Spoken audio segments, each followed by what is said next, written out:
When Brian Houston wed his Mexican fiancée in a surprise ceremony during a rare opening of the steel gate on the U.S. Mexico border fence last month, he said it was because he could not cross into Tijuana. Now we know why. Houston, a U.S.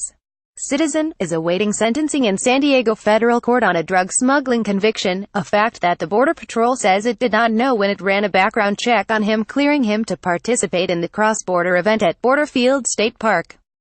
Houston was arrested in February as he crossed through the San Ysidro port of entry.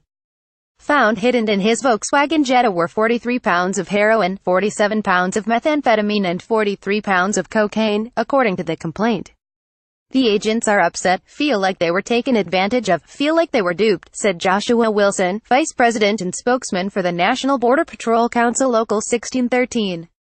Turns out we provided armed security for a cartel wedding. The incident could put future Door of Hope events in jeopardy.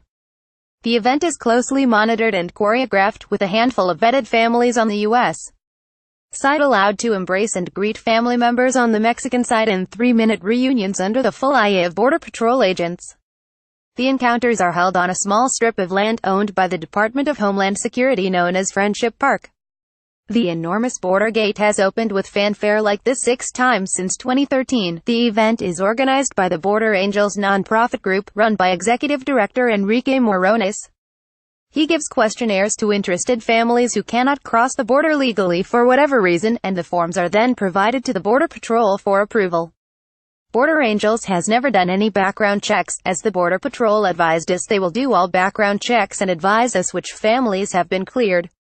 Morones said in a statement Wednesday. 12 families were approved for the November 18 opening, including Houston, although one family did not show, Morones said. Border Patrol spokesperson Takei Michael said Houston was screened through an internal vetting process based on biographical information provided to us by Morones. A review of the provided information, through our DHS systems, did not indicate criminal activity. Michael said, the wedding between Houston and Develia Reyes was a surprise to agents. The couple, in only a few minutes, signed documents from the Tijuana municipal authorities, posed for pictures and hugged. The nuptials were widely covered by news outlets on both sides of the border, including the San Diego Union-Tribune. It's a statement that love has no borders, Houston told reporters at the time. Even though we are divided by a giant fence here, we can still love each other on both sides of the fence. He said his wife was working with an immigration attorney to get a green card to live in the United States. Wilson, the Border Patrol union rep, said Morones should have alerted the agents to the wedding. They showed up dressed for a wedding, Wilson said. The agents there were powerless to stop it. We were certainly put on the spot. The Border Patrol said that after the wedding, a subsequent review of Houston's information was completed and confirmed a match for a previous arrest for drug smuggling. Morones said he plans to meet soon with San Diego's new Border Patrol chief, Rodney Scott, to discuss the incident and future events. We were shocked to learn this past week of Brian Houston's very serious criminal situation. That goes against everything Border Angels stands for, Morones said. Border Angels is a humanitarian group serving immigrants that started decades ago by leaving water and other supplies in the desert for border crossers. Houston, who had a Sentry Pass, which allows expedited clearance on arriving in the United States for pre-approved travelers, approached the port of entry at 10:30 a.m. on Feb.